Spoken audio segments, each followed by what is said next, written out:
Hello, lads, ladies, gents, ladettes, whoever, whatever. Welcome back to another interview. Today I have Frantseeee joining me. How are we doing, buddy?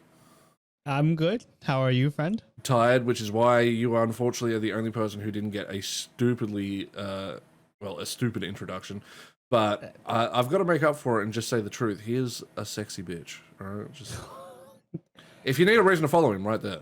But Just give them all the more. yeah, just expectations. Just put them up here. That way, no matter that what. way they can be like the Get rest of something. us and be satisfied when they watch. But so can you give us a little bit about who are you and what do you stream? What kind of content do you create? You know, games, music. I know you do that as well. I'll let you speak for a second. Yes. So, thank you. Thanks, Karlec. My name is Frantseeee. My real name is Francis, so you can call me that as well. I had started streaming a couple of years ago. I was actively streaming a couple of years ago, but I've known about Twitch for a very long time.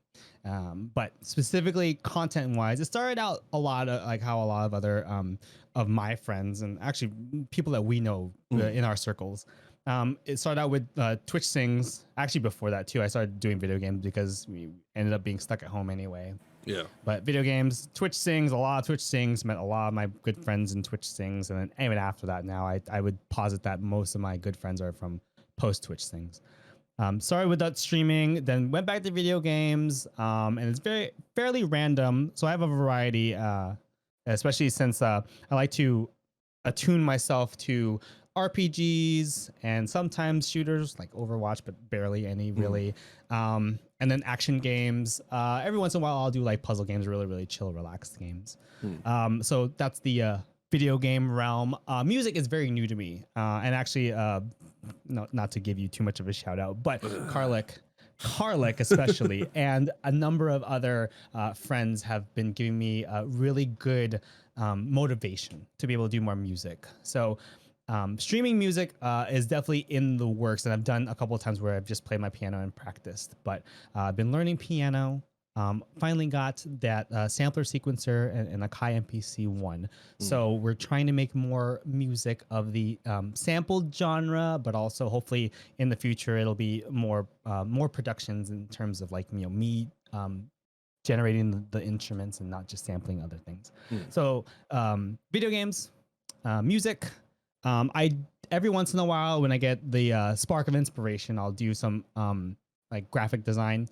Just for my stream, really. But if anyone needs help with anything, if anyone wants like really simple film production edits, I can do that. I like to use the Adobe Suite whenever I get a chance to, and I pay for it, so I might as well be using it. That shit's expensive.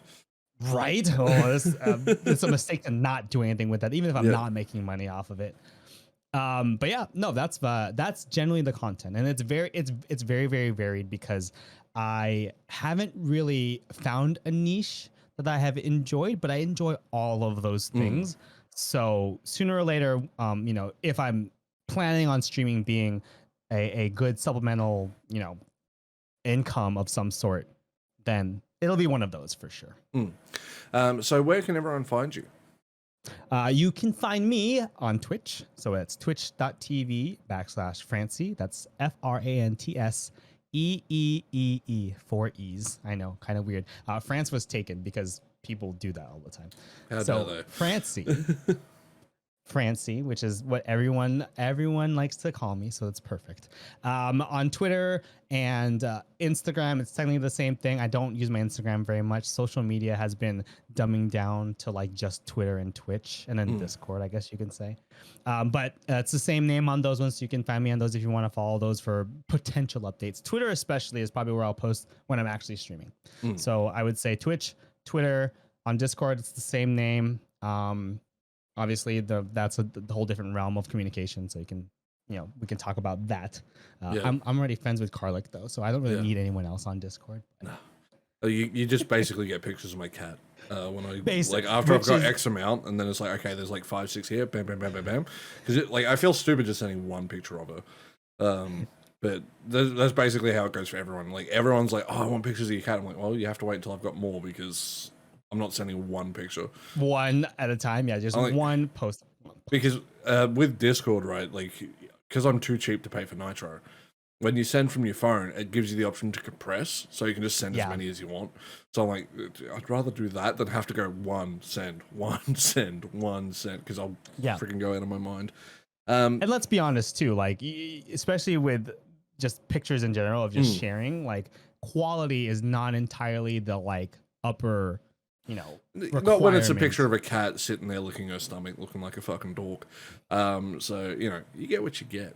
Exactly. Now you mentioned a little bit about potentially making money, like as a supplementary income from content creation. Would you say that's something that you would put along the lines as your ultimate goal when it comes to content creation, or is it something that it's just like if it happens, it happens? I think especially at my at the stage of life that I'm at, right? So I'm in my mid 30s. I have a full-time job. It's going fairly okay. I do have, I mean, I've talked to Karlec about this a little bit. There are times where the job just really weighs down on me.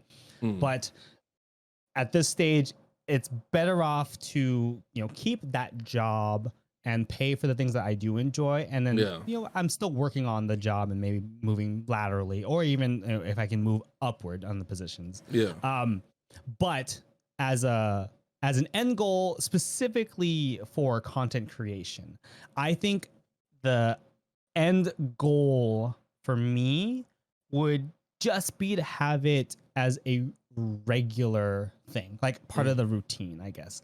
Because I think the realist in me is more like, you're probably not going to be making even like part-time, you know, part-time advances in this, because you just can't dedicate the time to it. Most people who, and this is just my opinion also, but most people who do make content that they can provide and then get compensated for have an immense amount of time and the work drive to do it, because they know that that's the thing that they want in their life, whether or not it's part-time or full-time.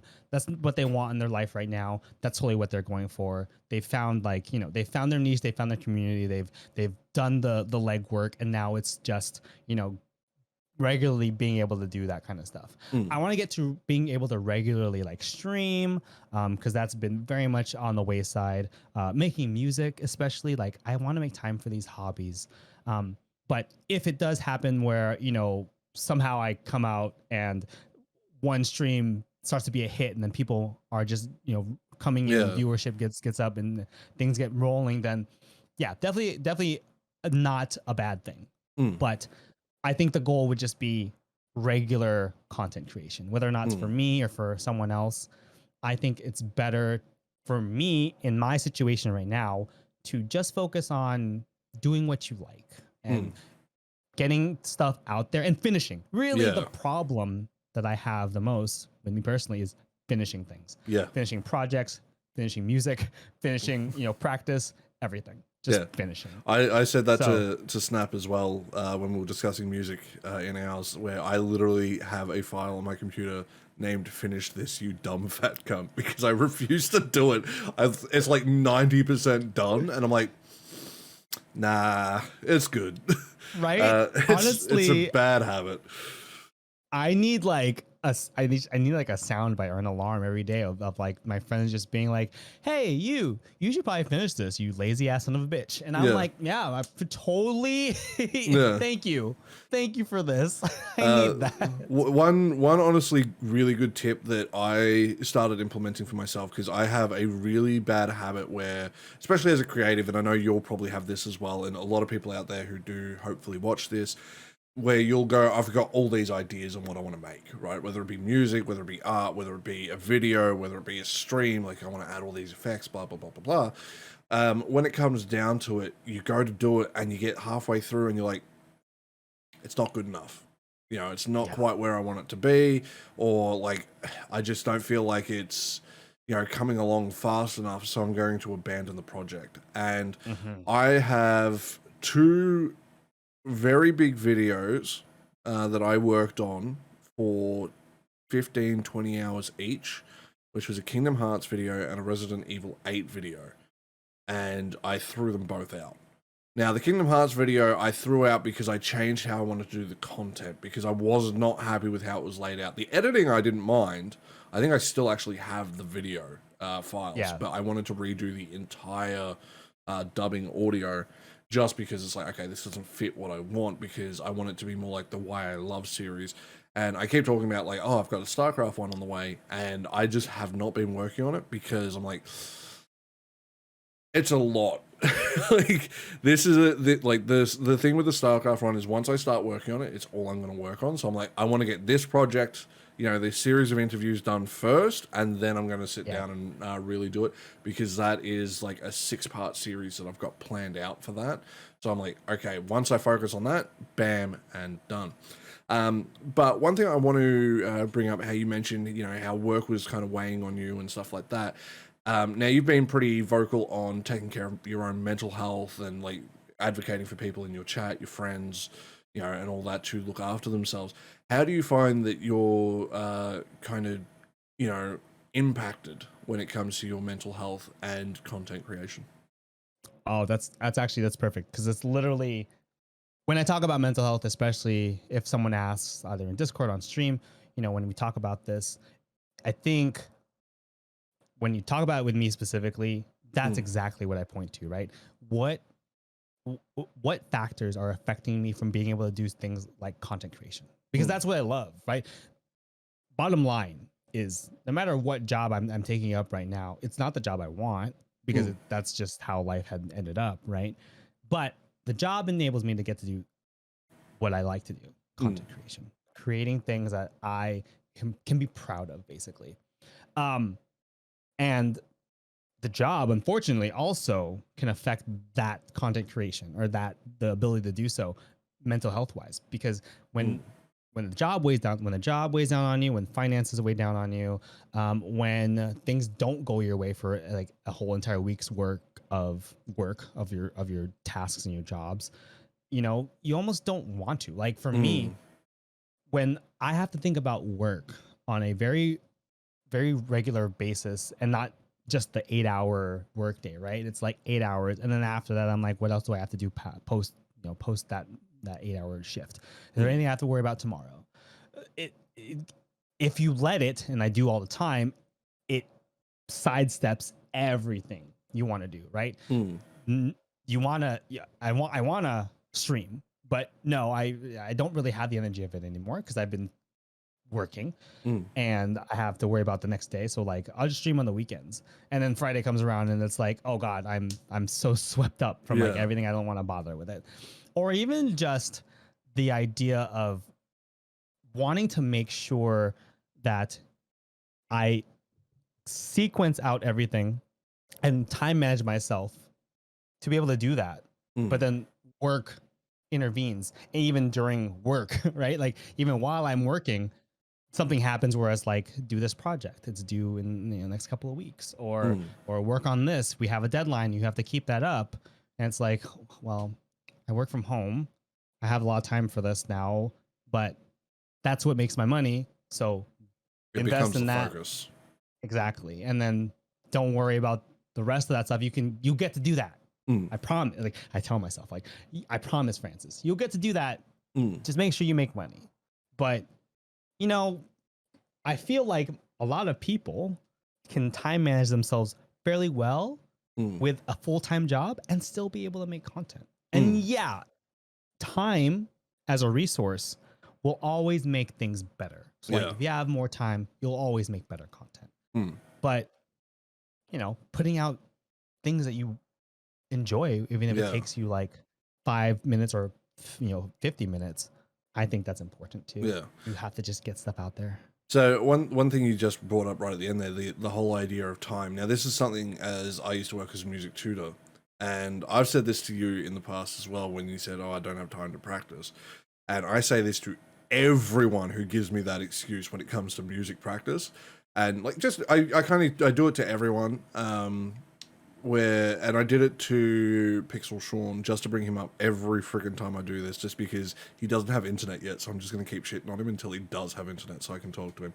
Because I haven't got to really speak for a while, but he's like my best friend online, which is why I give him so much shit. But I said to him, when he wanted to start doing YouTube videos, right? Because he's like, I work full time. I've got to drive an hour to get to work, because his old job was shit. and then an hour to get back, and he's like, I've got to eat, and I want to do the gym, and I've got this and that. And I'm like, you still got like 3 hours every day where you're not doing anything. What are you doing in that time period? He's like, oh, just watching TV. I'm like, you got time, even if it's a five minutes for a video and you're putting one out every 2 weeks, you got time.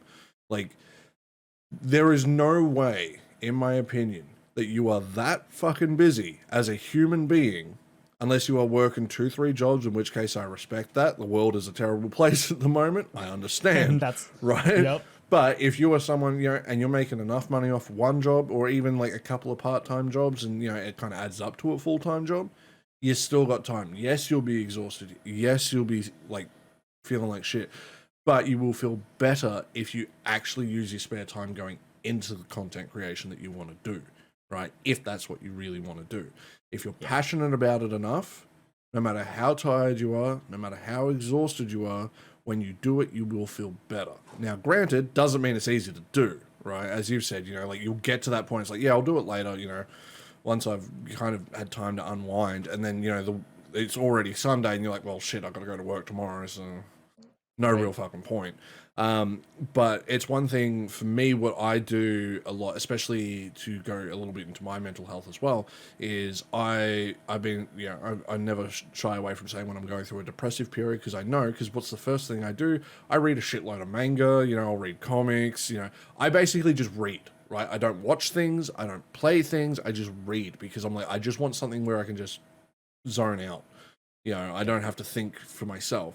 But what I've been trying to do while going through a depressive period is give myself maybe 2-3 hours where I'll read, and then I'll go, okay, well, I've done this much reading, I've read way too much crap anyway, but I still got 2-3 hours spare time, so let me work on this video for 30 minutes, just 30 minutes, and you start doing that. All of a sudden, like, I didn't stream for probably better part of a month. I took off just because I was going through just a real rough patch, dealing with family, friends, all the usual shit that we all do, and started streaming. Like, I started streaming again because I'm like, you know what? I need something that I can play where I can shut my brain off, because I've been playing a lot of Diablo again because Diablo Immortal came out and Blizzard can still suck a dick. I've maintained that ever since the whole Hearthstone incident with Hong Kong and China. Hong Kong. Yep. China also, you can get fucked. Well, the Chinese government, Chinese people, I love you. And the culture is fantastic, but the government, shove it. The government. But just to get political.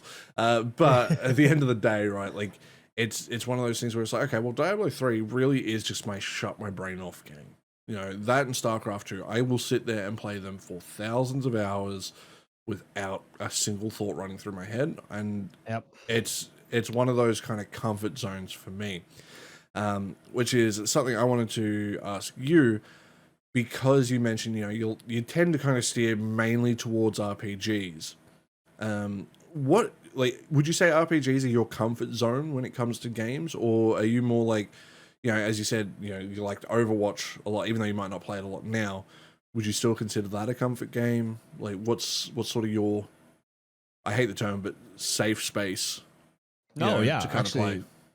When I think about it too, it's hard now to think about like what it actually is. When I was younger, like when gaming was the thing that I always would think about, because that's all I cared about, it was RPGs. Easy, right? Just go through a story where you can avoid everything about the real world and not care about the world. And I think as also because I could invest a lot of, getting better or the time sink into RPGs. It was like, that's the safe space for me when I was a kid. Nowadays, I can definitely play an RPG, but again, finishing is difficult. Yeah. Puns intended.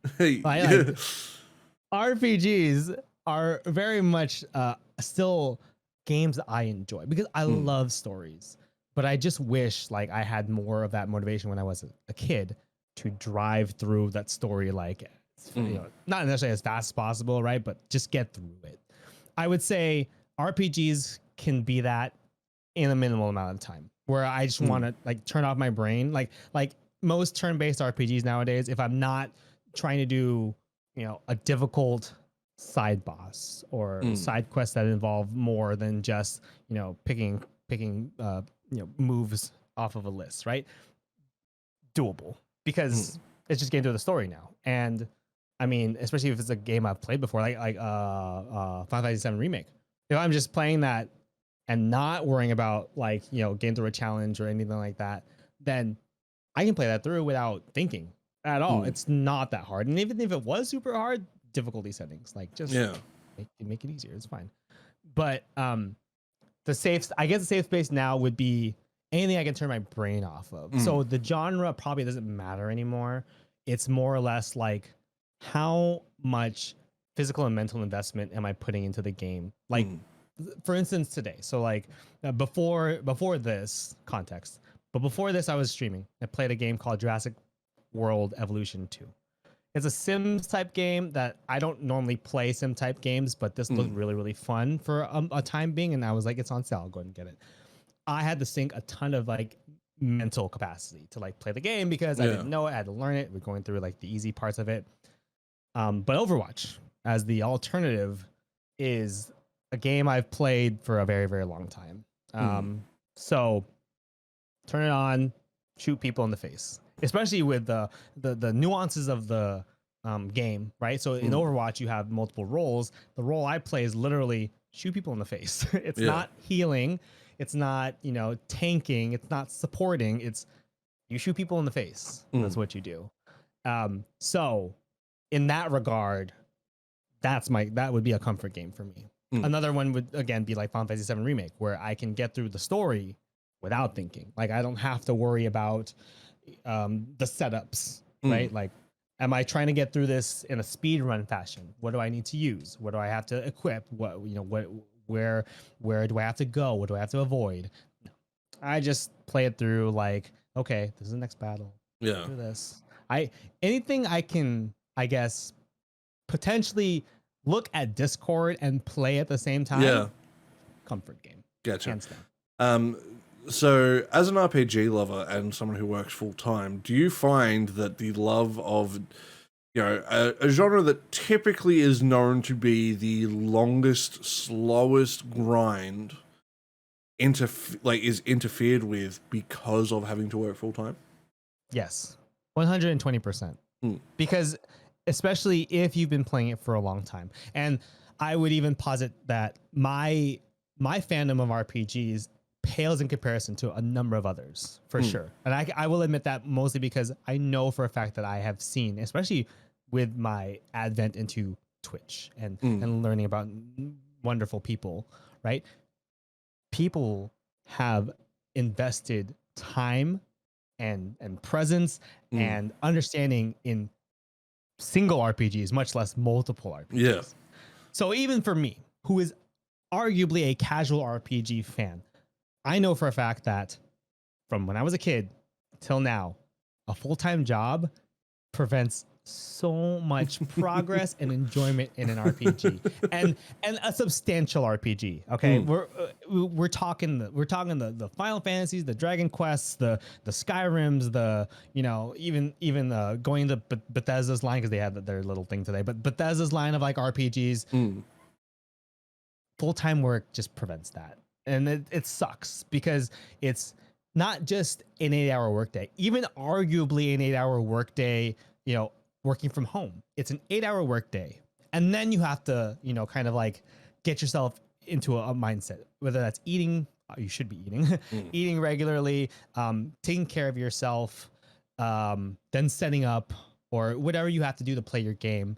But then you also have to sleep, and regular sleep is 8 hours. Arguably, most of us probably don't get that as gamers. Says the guy who has not slept yet.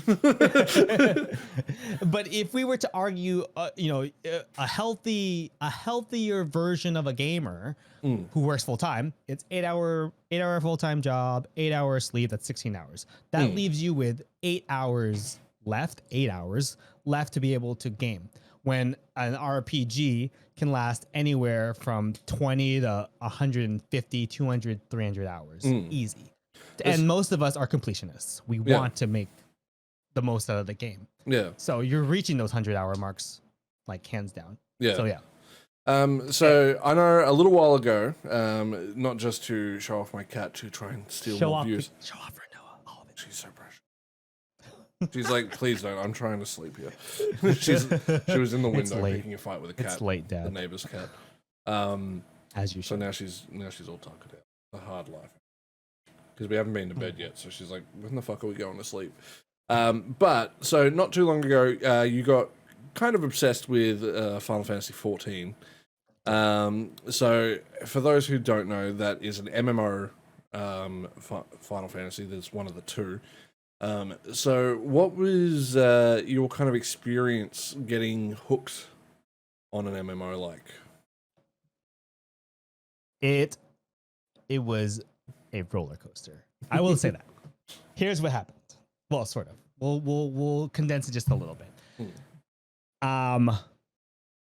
I knew from meeting Snap and him getting Snow into it, two other friends of ours that are near and dear to our hearts, but Snap, especially previous interviewee, plays Final Fantasy 14. I would say more regular than even he'd like to admit, but he does play it fairly often. So, and we get lulls every now and again, but he does play it more than what I do specifically. But especially for an MMO, I never really bothered with MMOs. I've tried World of Warcraft. I got to like you could get to like the first 10 levels for free, whatever that was, like way back when. So like I tried that and I was like, I just can't get into this. I loved Blizzard franchises back then, like StarCraft, Warcraft, and then Diablo 3 was my first foray into Diablo, but like I loved playing those games way back when. So those latched onto me and I was like, World of Warcraft, that's it's a Blizzard property and it's an MMO. I've never played an MMO. Well, I've never played a legitimately big MMO before. I've played like Phantasy Star Online and the ilk of that sort, but like those weren't really MMOs. An MMO proper, especially these days, World of Warcraft, Final Fantasy, and then a couple of other like smaller named ones. Yeah. But so being the only one of the I guess one of the only Final Fantasies in modern day that I had not ever tried, I was like, well, it's a Final Fantasy. It's a franchise and a property that I have enjoyed regularly for most of my life. So why not try it? So gave it a shot, especially with some push from them and from another Twitch friend, multiple Twitch friends, I should say. Tried it out, gave it a shot, and it's fun. I can't lie. Like coming from a non-MMO person, it's really great with other people. And that's the cliche thing to say about so many different types of games in this ilk. But if you can find people to play with, I talked about this with someone recently. Playing Destiny, you play with other people, it makes it easier. You play Final Fantasy 14, if you can play with other people, makes it easier. It doesn't even have to be that many. You don't have to be part of a guild or anything. Just play with people because it makes it easier. I am a very nose to the grindstone kind of person in my like day-to-day life. So I can grind through games like that or just, earning things by myself easily. But most of that motivation also comes from the fact that there are other people that I play with and I can get into it with them. So I got into it. I still enjoy so much of that game and that content and the camaraderie from just added camaraderie from the friends that I play with. So I would say if I went back to it, it wouldn't be so difficult. Yeah. But it is another, again, time sink. And if we're talking like just kind of like, relaying back, it is probably the biggest RPG time sink you can ever get into. Yeah. Other RPGs finish. This one does not. No, it just keeps going. Yeah. And this one keeps going and you want it to keep going. Like when you play this, at least for me, you play a game like this, you want more out of the content because they just give most of the time the story, especially for Final Fantasy 14, because I've heard a number of things about World of Warcraft's story and how it's going, but specifically 14 and specifically for me, that story keeps me hooked when I get through like an MSQ. Like when I get through finishing an MSQ, I think I've gotten to I already forget Stormblood maybe. I probably like whatever that one of those expansions. I have not gotten Endwalker yet, which is unfortunate because again I want to. More of that story is great. You want more out of it, so that time sink is going to be eternal, infinitesimal. Well, one of the main reasons I brought it up because it's one of the few games I've seen you in recent times outside of obviously Overwatch. I'm pretty sure you played a fair bit of Hunt, the Showdown, Yes. as well from memory. So they're like the three main games I remember you playing. But the reason why I bring that up is because I want to ask this question that I ask everyone: what is your top 5 games, and are the ones you've synced the most time into actually on that list, or are they just kind of time sinks for time sink's sake? That's great. Actually, I want this comparison too. I will say in my mind now, I'm thinking about it. I don't think my top games are going to be time sync games for sure. Well, maybe one or two, but definitely not as much as like other games that I've sunk time into. Right. So my current list, because I am horrible at keeping like favorites when I have like favorite music, favorite whatever. So my current list of favorite games, top 5, and I'm running down the list now. Has to be number 1 is Final Fantasy 7. I can play that. I can play that a number of times and not be tired of it. I don't, but the story has always been gripping to me because that was my first RPG and my first Final Fantasy. So there's no replacing it. That has to be top. That has to be top spot for sure. Second would probably be in recent times Rust. Rust is super toxic. That's a game that you can sink a lot of time in. I haven't because I started recently. But I play a lot of Rust now because survival games have been, I guess, the things I like playing the most. Survival like battle royale-esque type of games. So there's Final Fantasy 7, there's Rust. What else have I been playing recently? Oh, Grand Theft Auto. That's third. The first one, classic. These two are more recent. Rust and Grand Theft Auto. Been enjoying those a lot. And I think both of those can be time sinky games, but not as much as you would like to. Like, I get through them, but I'm like, what am I getting at here? Yeah. Like, What's the what point? better am I getting at? Yeah. With other people, it becomes great, but I can play 7 by myself and enjoy every single minute of it. But those are on there because those are the ones I've been spending the most time with recently. Let's see. Fourth, anything from Monster Hunter, any Monster Hunter series. That is pretty time sinky. I'm already like going back on what I said before. These are very time sinky games. But Monster Hunter, I will say, will be one of the ones where I enjoy the time sink and the grind. I think it's because it carries. It's one of those games before Soulsian games that you can get more appreciation for if you can accomplish something like beating a boss maybe in a certain time, or even like doing a boss in a certain way. You know, so.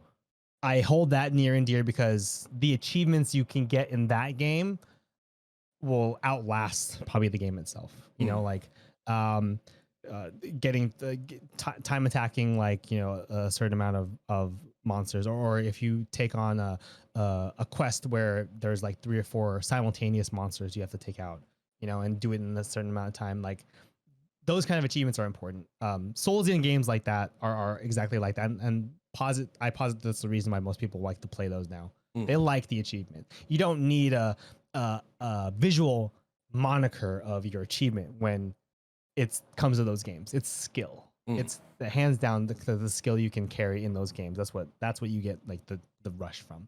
So Monster Hunter would be fourth. Fifth,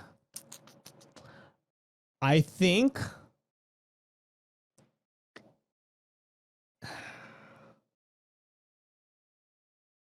If I were to go back and think of a game that I know for sure, like I wouldn't mind playing dozens of times over.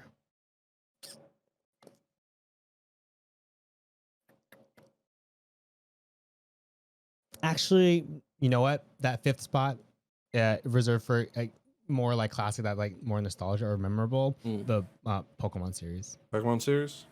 Yeah. Any particular gen? Any of the series. Any particular gen or? I'm an oldie, so first gen is always near and dear to my heart.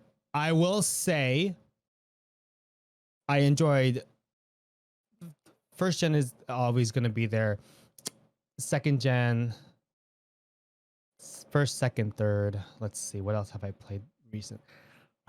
I did not like Sword and Shield. I could not be bothered with that nonsense. So no.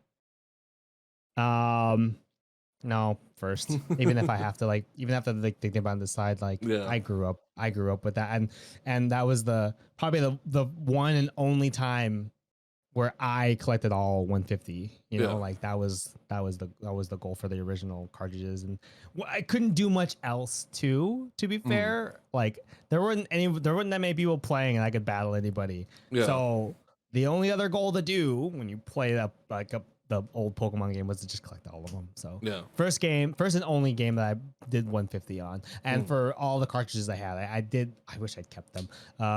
Green, blue, and then even yellow. When I got yellow, I was super stoked because Pikachu. Yeah. So, but collected everyone, and Can't really go I too wrong had there. I had multiple Game Boys available to me. I had like link cables. I was selfish and had all the cartridges to myself. I was like, yeah, this is mine. All of it, mine. Ultimate nerd. Hands down.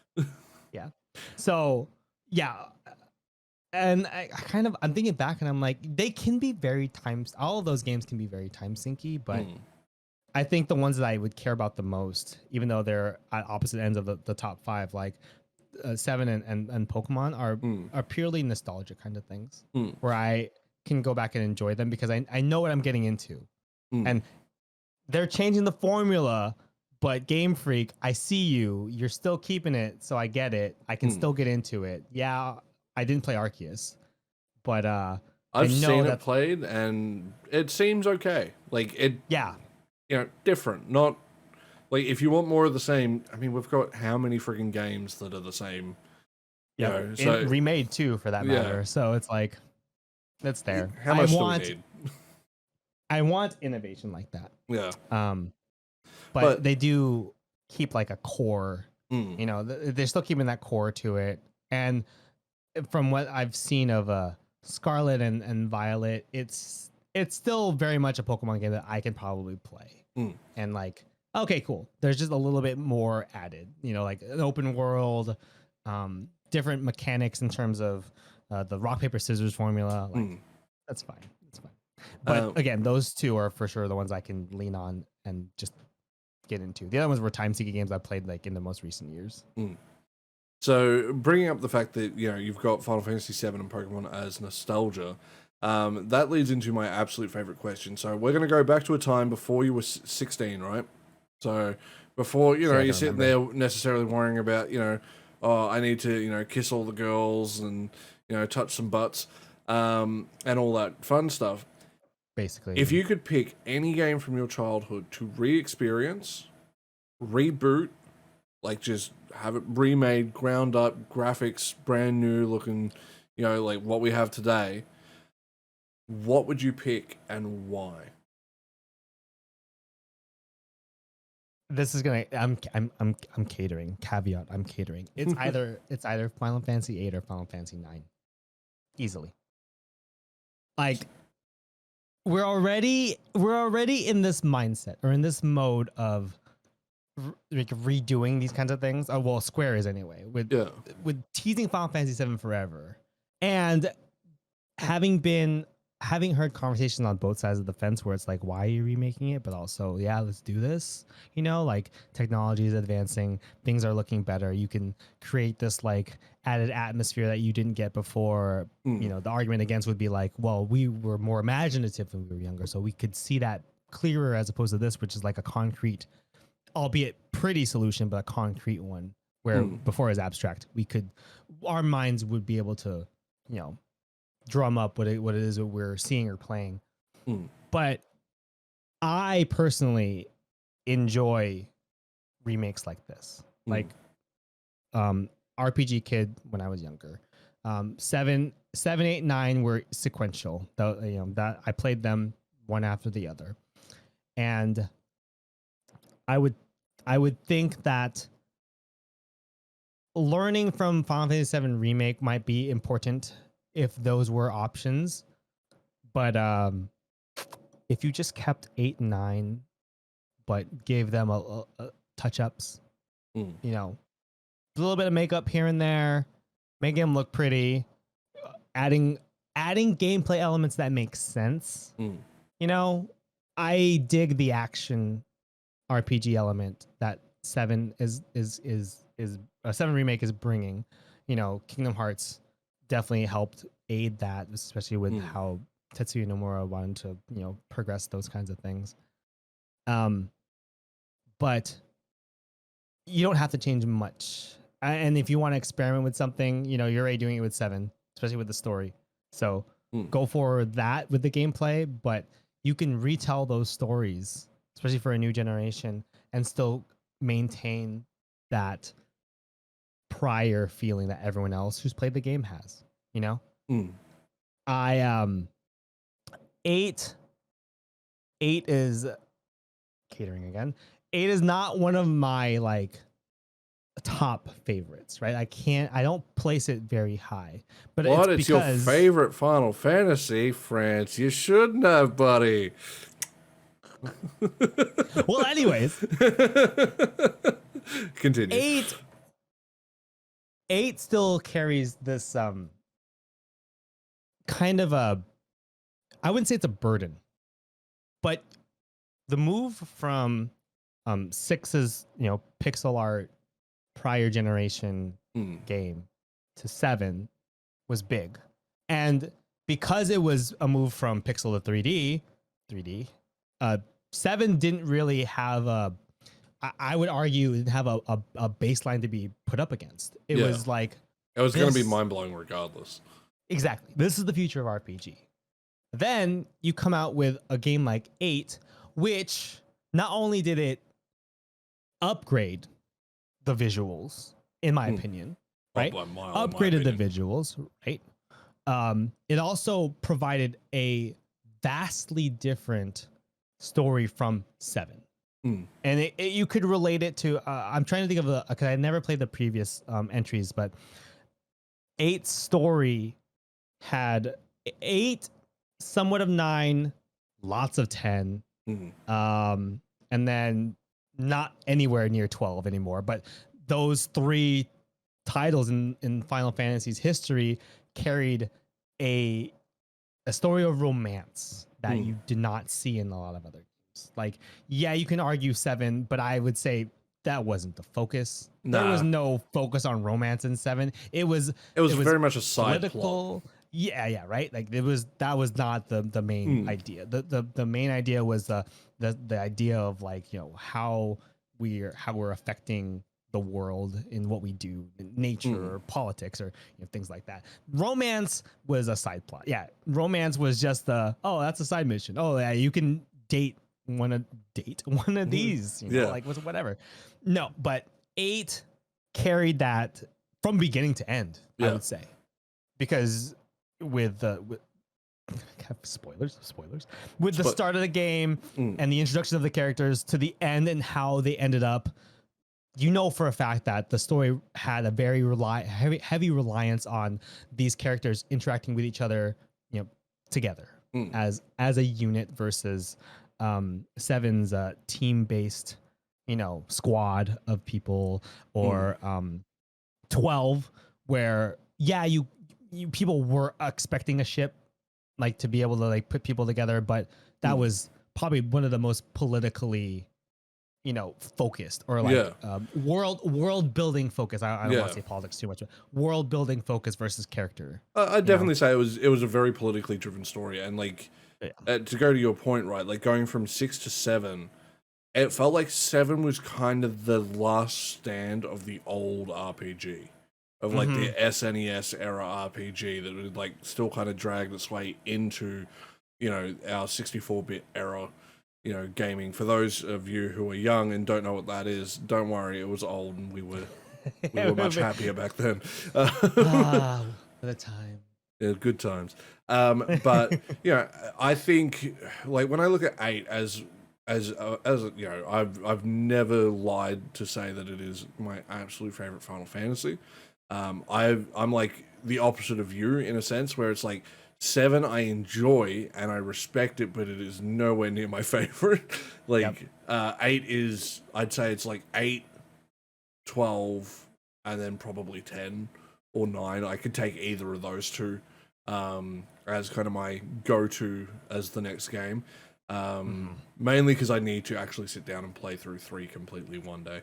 Because I know 3 is really, really good. But I think when you look at it, and I said this in my Why I Love video for Final Fantasy VIII, where 8 and 9 definitely does it as well, and as you said, 10, they feel very anime, right? Like they feel very like every character is a stereotype, and you think, okay, what was going on in the mid-late 90s when these things dropped, right, into the early 2000s?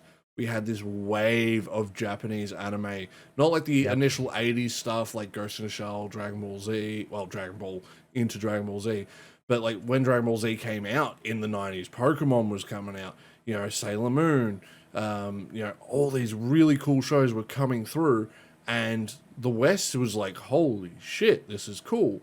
And they started to grow and grow and grow. And like, you look at, you know, that sector today, and it's fucking enormous.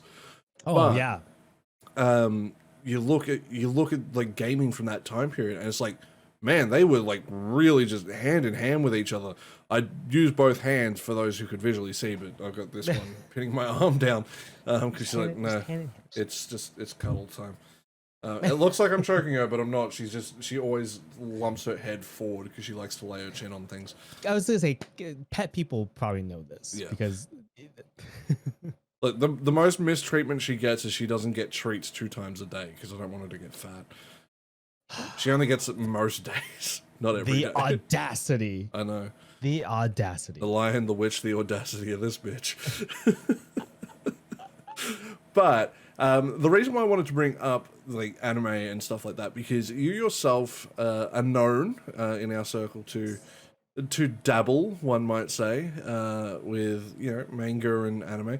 Have you got shows at the moment that you are watching, or like things that are on your to watch list, like every weeb in the world does have, that you are meaning to watch, or you are currently watching, like some of your favorites, things like that? I can go over my recent favorites because again, the whole favorites thing is it's horrible hard for Francis. It's difficult. The biggest one I have been paying the most attention to recently, and it's because of how well done it's been, has been Demon Slayer, which is you know, it's on everyone's mind now. When you're an anime fan, you've seen it, you've memes and everything about it, but it's a well done show from what it was on where it came from manga wise, and it's weird because now, especially for everyone who is a fan of that property, it ends. We know it ends. And we're not quite close to that in the anime, but you know, if you read the manga, you know it ends. And there's no like renewal season or at least for now. And I don't know if I really want it to go the like Naruto Boruto route, but you only get an epilogue really from the manga, but that's it. Like after that, there's no plan. There's nothing else. There's nothing to drive it forward. Even that the one shot of the epilogue, there wasn't really much to drive it forward right now. I mean, you could probably draw some, but Demon Slayer has been big on my mind. I love rewatching those episodes. They're very pretty. I have to say, one of the best animated animations in this, like, I would argue this decade, which is funny. Like, it's so weird to say that now, Brendan, like decade, but it's 2022. And when I think decade ago, I think like 90s. I'm still thinking like primary school, you know, like I just a quick little story. I ran into an old coworker because when I used to work at the chemist, she was in the vitamin department and I was the storeman. And I'd left, and then eventually she left, and she was working at the supermarket around the corner from where I live. And it's not the supermarket I currently work at, but it's a whole different company. So we joked that we're natural enemies now. But you know, had a quick chat, and it was like good to see her. But she's like, "Oh yeah, my daughter's now in year 11." I'm like, "Wasn't she in primary school like a year ago?" Like, she's on her second last year of high school. I'm like, where the fuck is the time gone? You know, and I'm not even that old, but it's flying by. I've done so many like times where like my double take was weren't you in like elementary school before? And they're like, I am applying for college. And I'm like, oh, okay. This is all my little cousins growing up Yeah. way too fast now. I, insane. Anyways, doubling back, Demon Slayer, for sure. I always pay attention to My Hero for some reason. And people can make fun of me for this all they want, but then like I've been hearing this from like just newer generation anime watchers that My Hero is becoming the kind of like whatever jokey kind of like thing that they don't really watch because there are better ones to watch, or there are more serious ones to watch, or better whatever. But I equate My Hero Academia to just being the like American superhero comics that I never got to read as a kid, intermingled with the anime I know and love, right? Like, and I value a lot of the fact that the characters in that show and the manga obviously, but the show, the characters have all robust types of personalities. There aren't really carbon copies in like even in the just the main class group that they have, right? You can attach yourself to a character and relate to it in a way that you may not relate with other characters. There's a lot of variety in terms of like the way the characters are laid out. They're not all deep. Some of them are very, very shallow, I would say. Like you have your typical like introverted pervert who loves all women and just wants to, whatever. There's nothing deeper about him, so to speak. Like definitely not that I've seen in the series at all. You have your tsunderes, just stereotypical anime classifications. So they're not all deep characters, but they do all carry personalities. So you can attribute yourself to one or the other, right? I cannot wait for Bleach to come back. Another controversial, like big shonen anime, because not many people liked it very much. I would say, like especially comparing to the other tops, right? When you have your Dragon Balls, your Naruto's, and your One Pieces, Bleach is hardly ever in conversation anymore because one, they don't show it anymore. Like the best way I'd put it, like for those who don't understand, think like Andy Murray when it comes to tennis. Like you got Djokovic, Federer, and Nadal, like clearly the top three, and Murray was always just there at 4. Like sometimes people will be like, hey, I like Murray the most, but it's like one in every like 50 motherfuckers. Like that's the easiest way I could put it. Like to me, like Bleach was always just that, just outside, those top, like the top 3 or 4 like shonens, like Bleach was there but not there. And especially since they stopped and they did not get to continue the anime itself. It's off on the wayside. I think it's something that's going to come back, and I think it's going to have a big impact because I think a lot of people are looking, especially if you think they like take into the consideration how successful Super was, even though the animation wasn't particularly amazing, but how much people miss that style. Because as much as I'd say, like you think music or even gaming and things like that, a lot of people will look to the classics and go, that shit, don't want anything to do with it because I want the newest, latest, greatest. I find in anime, even though I've always maintained I'm not much of an anime watcher. I am definitely a manga reader. I love reading. But, if I go, okay, well, if I look at anime, it's like, I feel like a lot of people appreciate it because all the art is timeless itself, right? Because a lot of people, it's like, okay, well, the stories themselves, let's be real, they've all been done before. But you look at, it's like, okay, well, what do they have? They have their art. And the art is something that I don't think necessarily movies can capture it in the same way. Because if you go back and watch like a Studio Ghibli film, right? Like you watch the first one to the most recent one and you're like, they're all fucking good. Like every single one is amazing. The art is so unique and perfect to what it is. And certain games can get away with it, right? Like I use Doom as a great example. Like Doom 1, Doom 2, you know, that pixel art still looks incredible. You know, yeah, you still get some weirdness where everything is actually 2D, so no matter when you kill something, the dead body will still turn to face you. But, you know, you look at that, it's like, man, that's still great. You look at some of those classic, like, you know, as you said, like Final Fantasy 5, like 3, 4, 5. Yeah, going back into the like SNES and that, fucking gorgeous. Chrono Trigger. Like, I always used to joke, the best Final Fantasy game that isn't Final Fantasy. Which I'm glad that series is making a return. I'm very excited about that. But, you know, looks just absolutely phenomenal. But I think anime, because, you know, typically back in the day, it was all hand drawn because, you know, computers were shit back then, let's be real. Oh, yeah.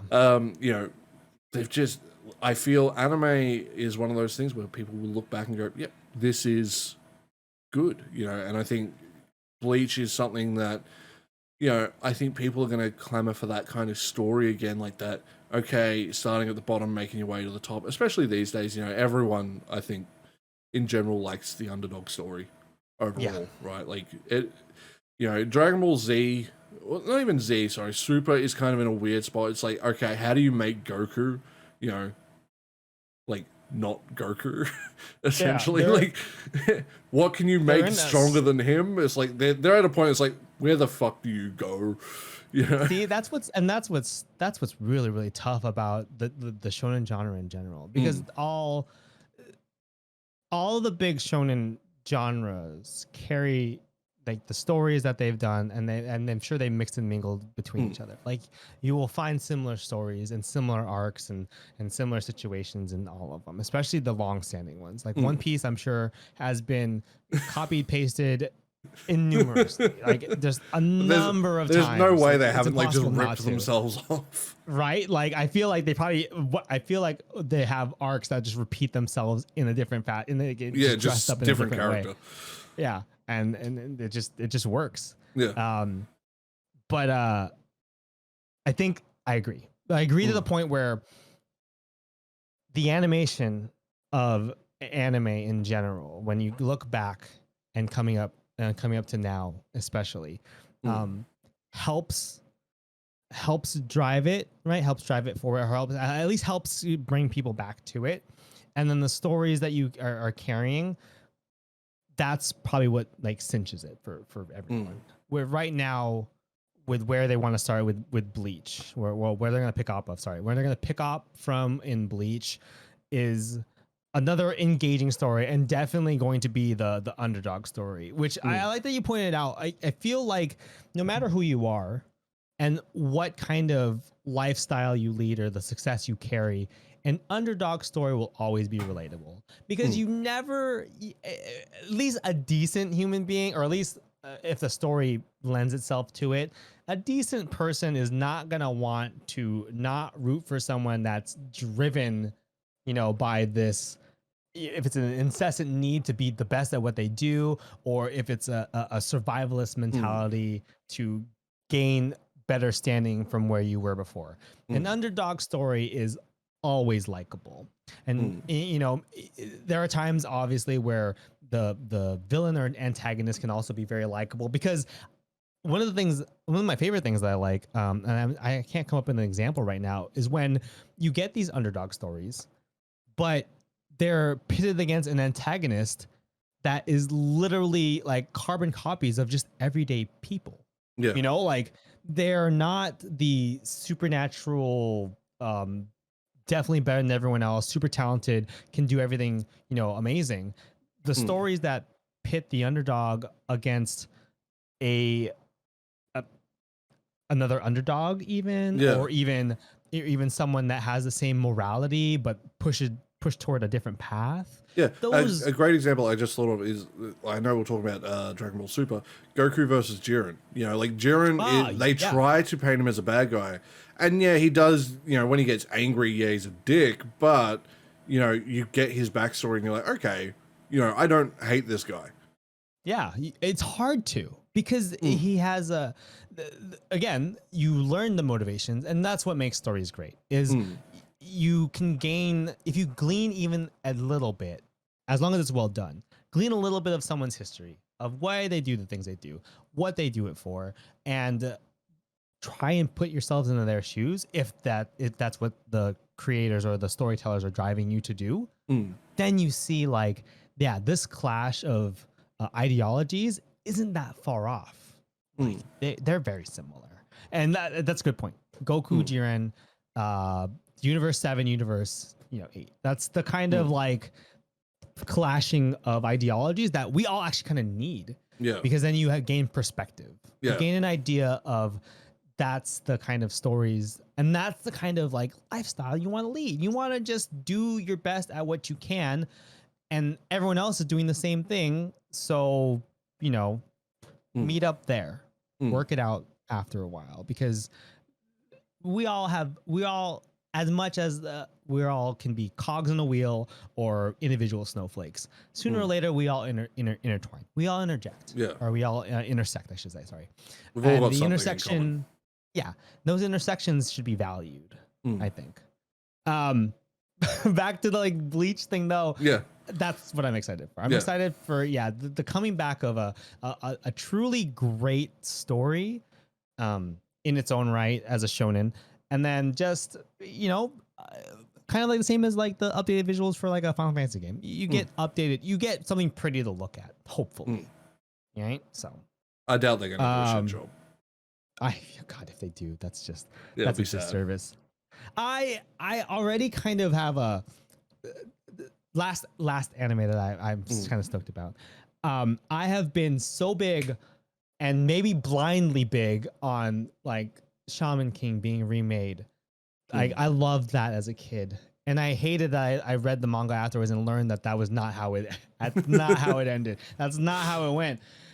And like with it currently at least being remade, I'm excited, but I'm also kind of like, I watch these episodes and they're made for not a younger audience, but a less serious audience. Yeah, this is a shonen anime through and through, but it's less of a Bleach, Naruto. It's tongue in cheek.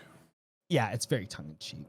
The comedy there is great and it's funny, but it can, like, especially for I would say if you had read it back when it came out for like 90s or so, right? 90s, 2000s, it carried a lot of like lewd things to it too, like just kind of like, again, tongue in cheek, but not in the English published whatever. But they have that in this still, and it's funny. It doesn't always attach to everybody, but yeah, the show itself doesn't take itself seriously. Yeah. I mean, I love it. It's a great show. Animation wise, it's doing really well for itself. Not amazing, but I can watch it through and through. But I feel like I'm just blinded by like the nostalgia part of it, because I feel like that it may be waning. Yeah, it's I'm very much the same. Like, I've been slowly making my way through original Dragon Ball again, and like there is a lot of dirty jokes. Like, people go, oh yeah, no, Roshi, by Z, because most people watch Z. Most people didn't watch the original Dragon Ball, at least from, I feel, our generation.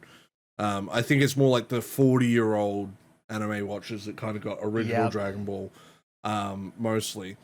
But going back and watching it, it's like, damn, like I hate that Goku's dick is out like every other episode. Like, put that shit away. Every person he walks up to, he basically punches them in the nuts to find out if they're a boy or a girl. Because he's like, he's just like, I don't know, I gotta check. It's like, look, bro, I get it, but these days, like, it makes you laugh even more because you're like, that's just really fucked up, given how far we've come as a society in such a short time too. But you said that you read that last one as a kid, right? So this is a question I actually asked Glenn, and it's something I want to get into, where you're very proud of your Asian American heritage, being Filipino, and shout out to the Philippines, some of the best cuisine in the world. If you've never had it, get on that shit. Please do. Like, I one of my best friends in primary school was from the Philippines, and they used to have me over once every like few weeks for like a lunch and that, because he literally lived around the corner, and we used to just like eat so much food. best people, love them. But obviously, being Asian American, anime and manga and stuff like that is typically associated, let's be real, society wise, towards Asian people. Yes. Do you feel that there is still a stigma around that, or do you feel that it's a lot more accepted? Superficially, Mm, at least for now, because especially with newer generations being very much aware and open to this media that to them is just another cartoon, yeah. like it's an animation, and they're okay with that, and it's like just it just looks different from what they're usually used to, or what they were used to when they were like young, or even if they watched it from the beginning, like when they were young and they watched anime in general, like Mm, for them, it's great, but I think it's still going to be a bit of a climb, mm, getting out of being just a stigma of this is like Asian, yeah. and as it should. I don't want to make it sound like we need to completely wash the idea that these originated from an Asian country. No, the Japanese culture deserves its place, Mm, in terms of how much it affects like modern society. mm, Um, Japanese production, cars, technology, even China. mm, Production from China. Everything gets produced from China, so it's like that we're affected by it mm, regardless. Anime specifically, I still think it carries somewhat of a stigma. I still think it holds a storied history of, you know, what is this? yeah. Like, why is your cartoon so serious? Yeah. Or I don't understand what's going on. Or why do you care about the music so much in this? Yeah. Like there's so many different things that I've heard growing up about my anime watching, Mm, and I'll admit there was a time when I originally was like delving deep, in high school and college, when we would try to find anime whatever you could. Shout out to Napster, LimeWire. giving you PC aids just to hopefully Right, find what you want. exactly. Uh, but even then, I wouldn't talk about it, Yeah. because how do I know? People would not see me as a as like a a nerd or a geek or a dweeb or a dork, or Yeah. whatever terminology you want to use to negatively describe what I Mm, would say is everybody these days. yeah. Like, but back then, when as a kid, you just thought it was a horrible moniker, so you didn't want to. You wanted to avoid Yeah. that. I feel I did I feel the especially. term nerd has definitely evolved. Like now Oh it's more of a badge of honor, whereas back then, definitely being like, oh, the kid that likes to play with computers, or the kid that's into, just reading all the time, the kid that's into science, or whatever it is you like. It was very easy to have that kind of shit thrown in your face, like, oh, well, you don't like sports, big titties, and cars, so you're the worst. It's like, look, I do like those things, but I also like computers, like, Right. I'm I allowed to have more than one interest. I didn't understand, especially being more self-aware of like what happened when I was younger, how you couldn't have just a number of different, Mm, likes, dislikes.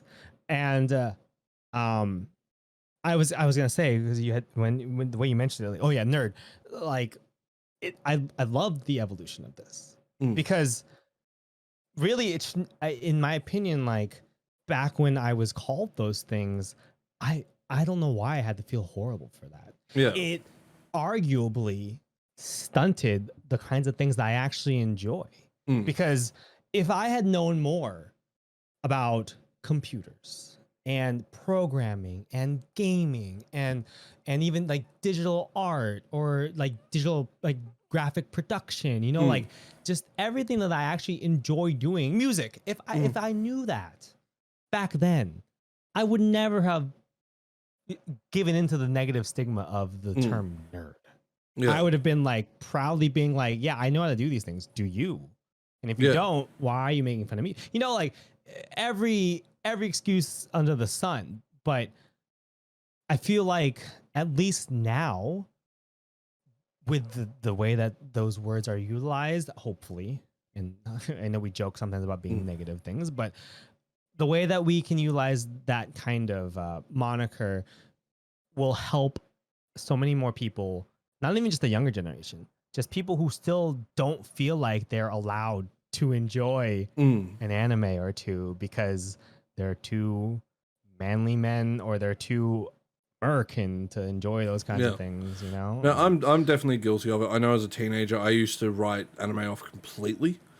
I'm like, I want nothing to do with it. Fuck it. You know, I don't get it. It's not for me. And I, even to this day, like it's not that I say, oh, I'm ashamed that I've watched an anime. It's like, dude, I'll openly admit I watch romance anime all the time because I'm a lonely boy. I'm a sad boy. I need something to make me cry sometimes because I can't do it otherwise. Because I'm stunted emotionally. Welcome to 2022.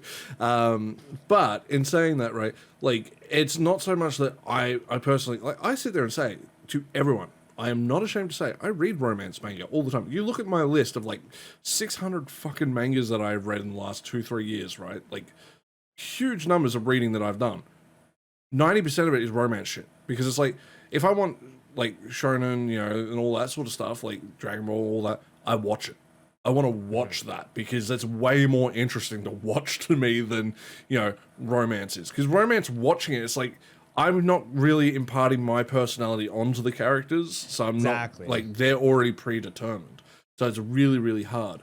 Like, a good example, and I know I kept bugging you to keep watching it, was My Dress Up Darling, right? Yep. Because Gojo is just best boy, right? Like, that boy, like, he puts everything on his shoulders and is just like, no, I need to be strong for everyone. I got to do this, and just keeps putting more and more pressure on himself.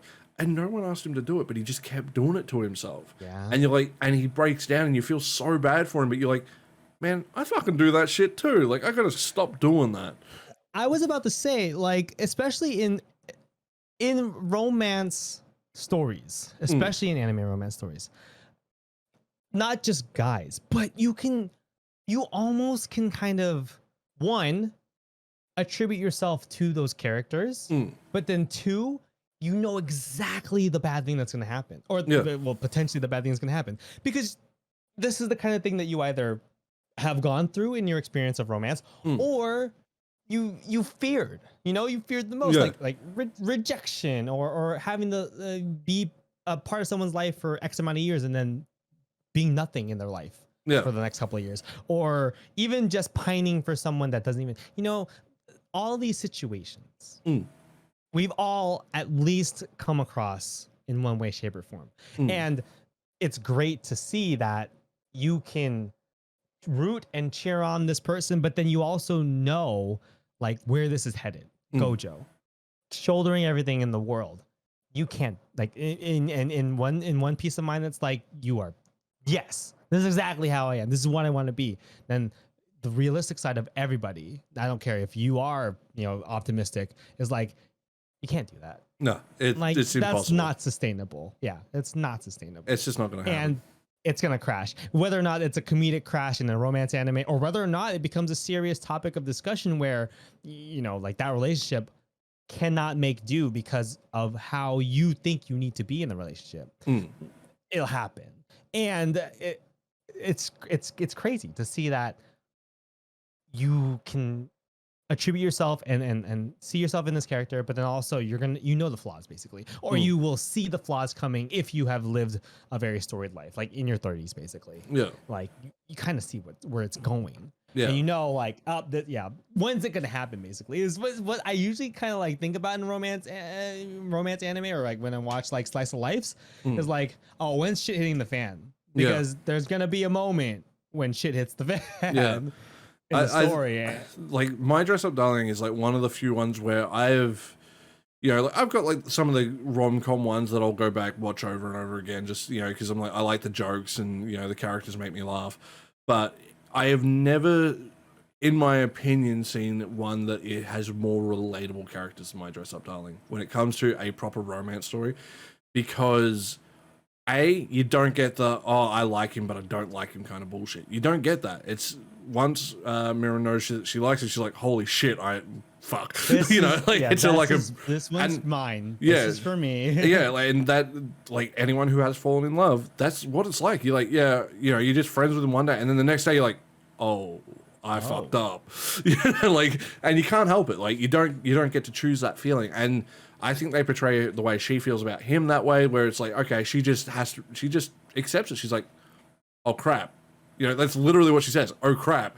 You know, I'm like, brilliant, you know, because that's true. It's like, you don't expect it. Hits you like a bag of trucks. And Gojo, you know, like, he's shown to be very vulnerable.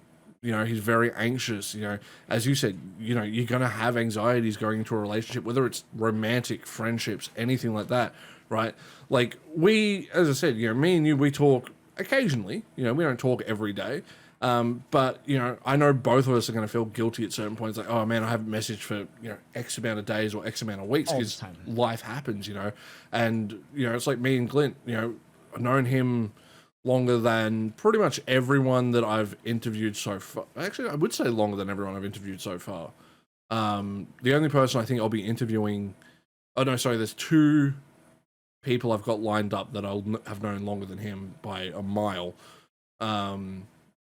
But, you know, we hang out on chat once prior to doing the interview, you know, and I've known him for like 3.5 years. You know, I've known him for quite a while. Like, I've known him a long time, and it's like, yeah, I just never hung out with him, and I don't know why. You know, it's just one of those things I know I need to communicate better. But one thing I want to quickly get into, because I don't want us to run too long.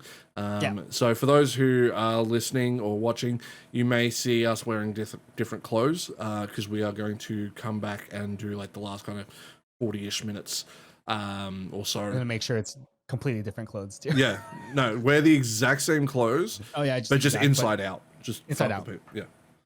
I'll probably be wearing the same jumper because it's like the only jumper I have that fits. Because I'm a cheap ass. I'm like, I'm not paying $80 for a new jumper. Fuck off. Also, can you believe the sweater's that expensive? Hoodies that expensive? That's ridiculous. I don't. A good, like the one that I want, I'll send it to you. Because there's an artist, it's on Teespring, I think it is, or T-Shirt Republic, I forget which one.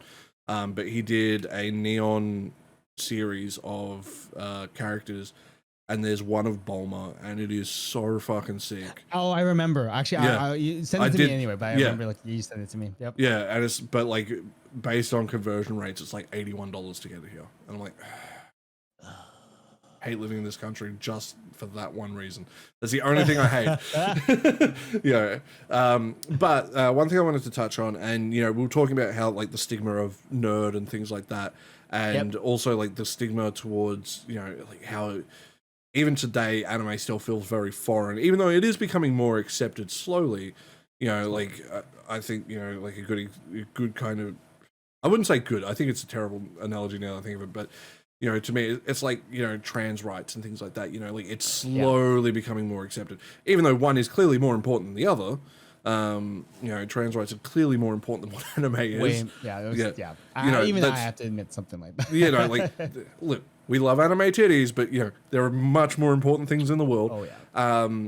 But in saying that, right, how, like, as an Asian American, obviously you've had to deal with a bit of a stigma over the last couple of years, given the whole situation.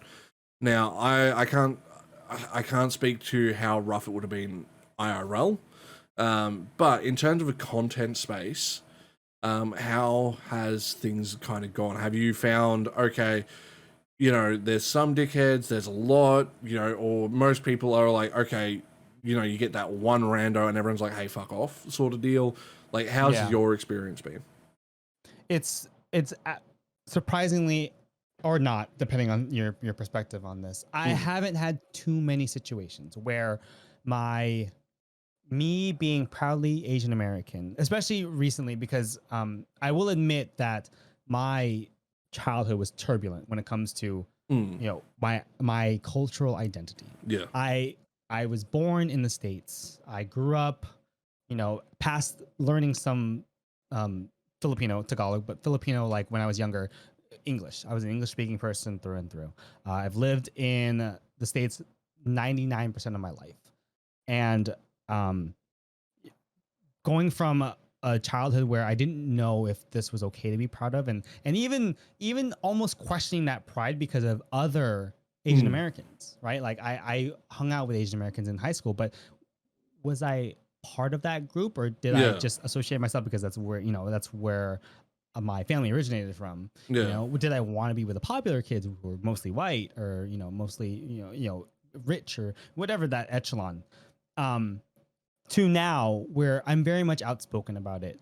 Um, the recent in recent years, with what's been happening with the pandemic, with the especially for the states, the presidencies changing, having to go through a lot of different horrible experiences.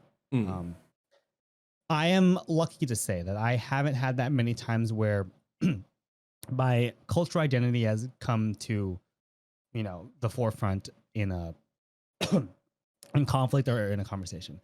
However, the times that they do, for a fact that these people are ignorant.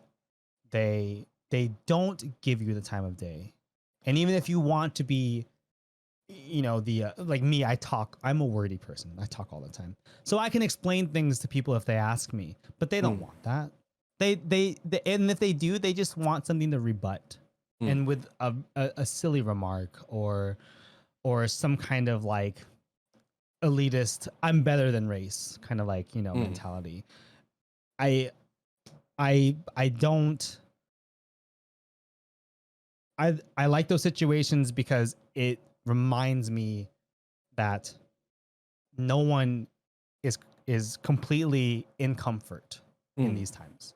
We've done so much in terms of advancing society to a progressive point where, and especially in the States, I've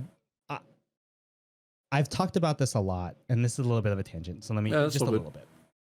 So I've talked about this a lot where, a lot of people from the States that I know that are very much on like my side leaning in terms of politics or just morality in general, talk about how, this country's horrible. Like this is not the place to be. I want to, if I can move, I can move. That's the kind of extreme side. But even less extreme is just that, there are other countries that are much more suited moral wise than this country. There's so much division. There's things going on. We tout ourselves to be the strongest country in the world, but we're not. And some of those things I agree with wholeheartedly. But I grew up here. I love this country. This is where like my upbringing came from. And if we were to argue that, your environment, the environment definitely shapes who you become. I have become someone who is very critical of their environment, but still loves this place because people here, especially, I'm going to say this, especially on the side that leans toward more humane practices, are good people. And this country is definitely in disarray. I won't sugarcoat that for sure. And I personally wouldn't mind living in another country. Yeah. But to shape the way I feel about everything though is not to say that I hate my country. Right? I have a national pride for my country. For the United States. However, pictures are rarely, like snapshots of that kind of situation are rarely telling of everything, right? I am Filipino through and through. I'm not half. Both of my parents are from the Philippines, straight from the Philippines. I eat Filipino food. I know the culture. I take off my shoes whenever I go into people's houses, no matter if they're Asian. I started doing that just because of them. Every time it's like first thing I do. Hey, do you want me to take my shoes off? It's the first thing I ask before I enter someone's house. Yeah, I rarely ever ask, and I usually most of the time it's people telling me, "Oh, you don't have to do that," and I'm like, "Yeah, I already did it though." So like, if they tell me beforehand, I'm like, "Okay, that's fine." But like, it's a weird thing. Like half the time I don't take my shoes off when I come home because I'm like, well, I've got to clean the floor, so I don't care. Right, but if you're at someone else's house, like if you're walking with shoes, dude, come on, just take them off. You're not Yeah. gonna. You're just messing up their floors. Like, show a little Right? respect. For me, it's gone from a cultural ritual thing to like you were just outside stepping in so many things, and now you want to like Drag ruin it through someone the else's house. Like, at least ask. Like, Just if they got ask. indoor pets, I wouldn't care. And people go, why wouldn't you care? It's like, if you got a cat, that motherfucker shits in a box, right? Like, Yeah. I just want, like, one of my best friends, IRL, he suffers from OCD, just as a little tangent real quick. And Yeah. he's got really bad with germs since the pandemic. And, he's doing his best. And, I don't try to give him a hard time for it, but sometimes I have to. Like, you got to give a little bit of tough love to get him to go stop and think what you're actually talking about. Like, what you're actually worrying about. Is it actually a problem, or is it your OCD making you do that? And he is obsessed with cats. He actually forced me to get this cat. He's like, look, you need to get a cat. You've been wanting to get one for ages. I want a kitten in my life, but I can't have a kitten because I've already got a cat. So you're getting a kitten. So we went and picked her out, and all that. But every time he picks her up and cuddles her, and he's sitting there going, oh, our other friend who is trying to quit smoking has a bit of a smoker's cough, like while the shit gets out of his lungs and all that sort of stuff. He goes, oh, he coughed. Is he sick? I'm like, dude, come on now. Like, you're holding a cat that shits in a box. And then he sits there and goes, oh, but am I going to get sick? I'm like, dude, you have shit inside your body. Like, calm down. You're okay. You wash your hands before you eat anyway. Like, you're going to be all right. Like, Yeah. But one thing you actually mentioned, and I don't know if I know you were kind of insinuating, I don't mean to put words in your mouth, but when you say the more humanitarian side, I know you're kind of meaning a bit more the left-leaning side. Yes. But I actually really like the way that is said, because there are people who are on both sides, regardless of whether you're left or right, who are very much on the humanitarian side, who are like, look, Yes. I might be right-leaning because I like these certain policies, and usually it's to do with economics, not to do with social policy, right? Yeah. Like, this is a big problem a lot of people have. They think social and economic are the same, right? Same. They're very, very different. Like, I can be like, little left-leaning when it comes to, or like very centrist really, or even possibly right-leaning when it comes to economics, right? But when it comes to social, I consider myself left, right? Not super far left by any means. I would say I'm more left-leaning. I'd rather hear both sides of an argument and then make up my mind fully. But Yes. in saying that, like, I'd rather people just be happy and free to, do what they're doing as long as it's not hurting anyone, with certain caveats, as long as it's not breaking a law or some stupid shit. But in saying that, like, do you find, sorry, I forgot the question. I had it in my head. The best way I put it, right, like, so, you were saying how, finding humanity, things like that, and being proud, like wanting to be proud of your country, and, but you're also critical of it. But Yes. would you describe really quickly as America being your story, right? Like, if you think about it, right? Like, would you consider, America is the reason you love it is because of your story? Yes. Yeah. I that's actually it makes a really good point. And the best example that I can give, it's a personal example, is how me and my younger brother are. We are diametrically opposite in terms of both socio and economical, standing. We are very much on opposite sides. Now, do I hate him for that? Not particularly. And it's because of how he approaches it. He's very much the same. I would say he's right leaning in the same way that you're left leaning, economics, but also for him, socio, right? He's very right leaning about a lot of things. But it's because he's trying to see a more straightforward way to get to a point where everyone is being accepted.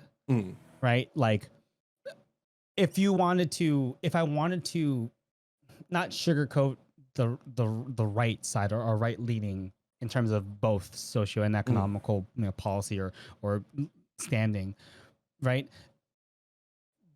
We're all trying to find a way to exist where everyone gets a fair chance or a fair shot, or moving at a relatively similar or parallel, speed, right?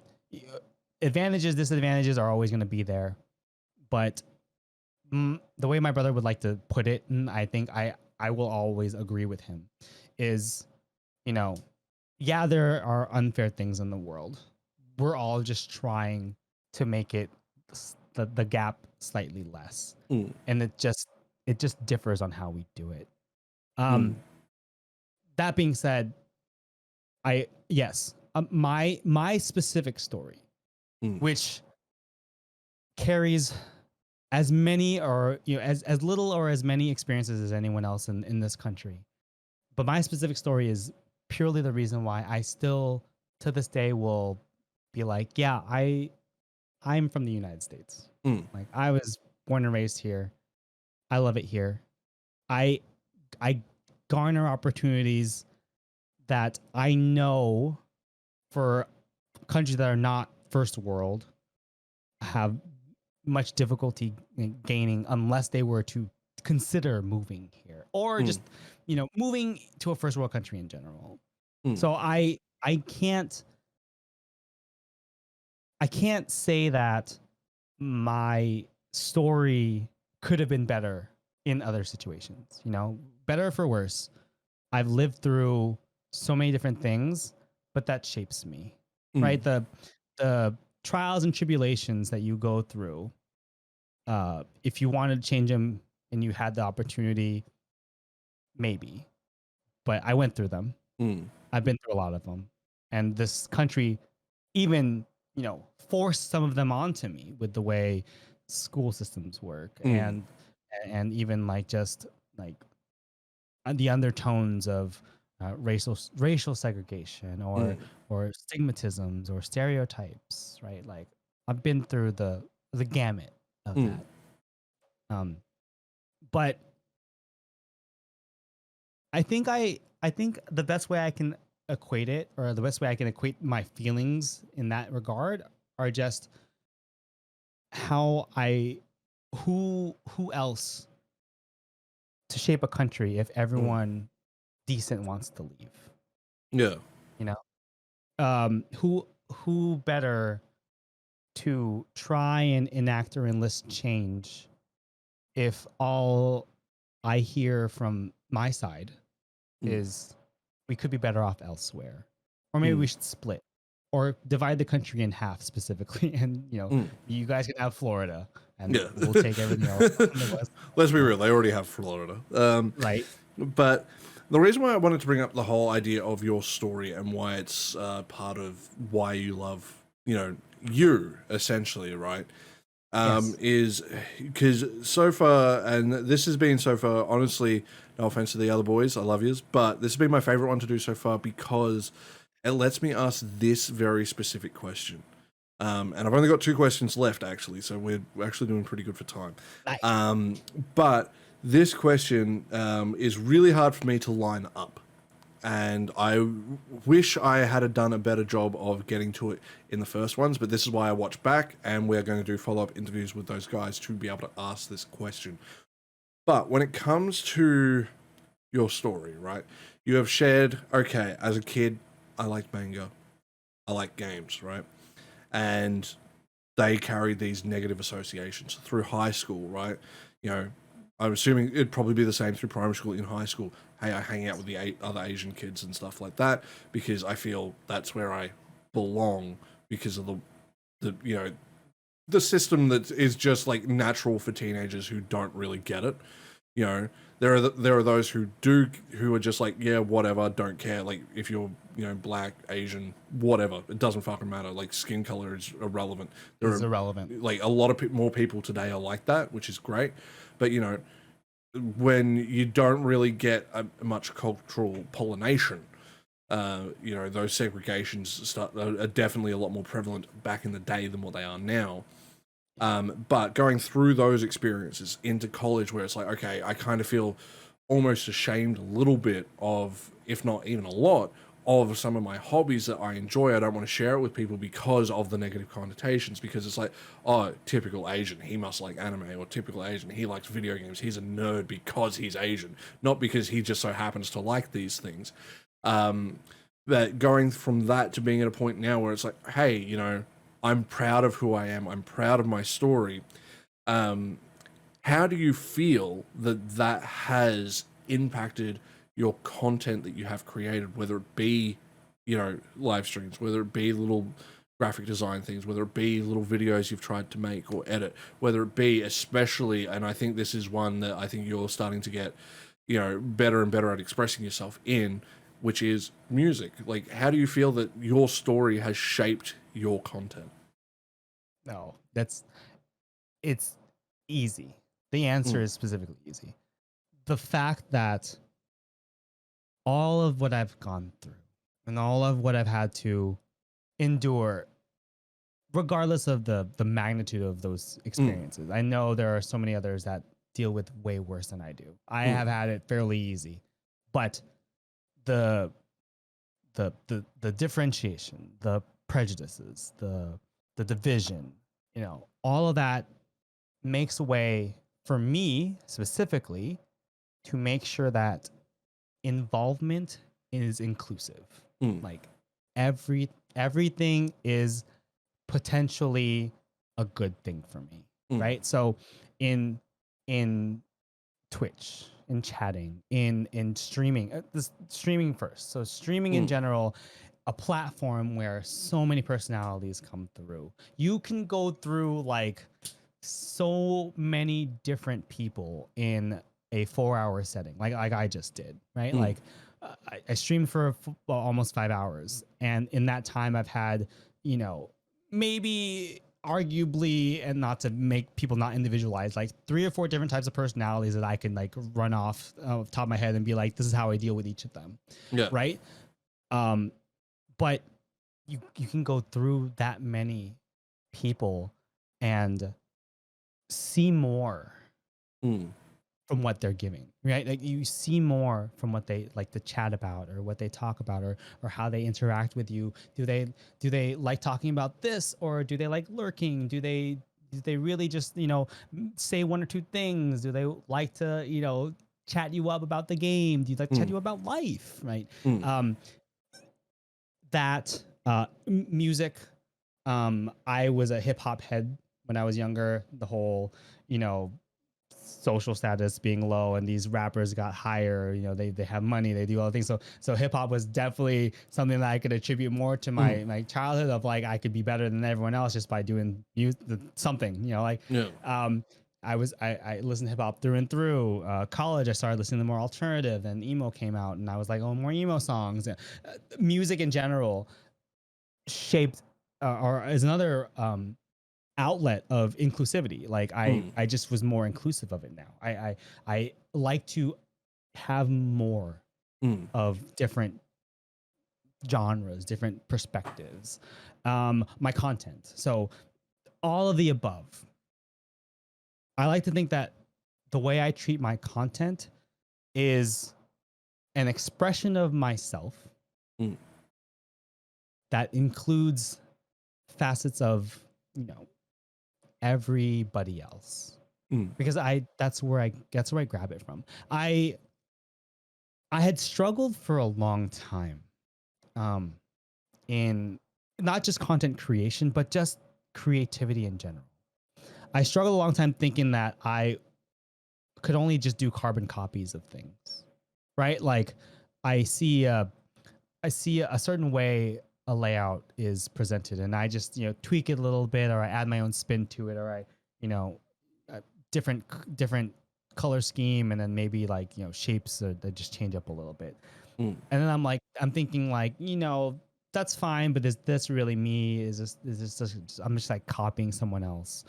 In my music, right? Like I love covers of music. I haven't really written my own songs at all, really. I've tried, and I have, like, you know, we talk about this a lot, but like I think about like watching these videos on production and creativity and theory, and you know, I have ideas on, you know, oh, this is the chord progression I would like. It sounds very pretty.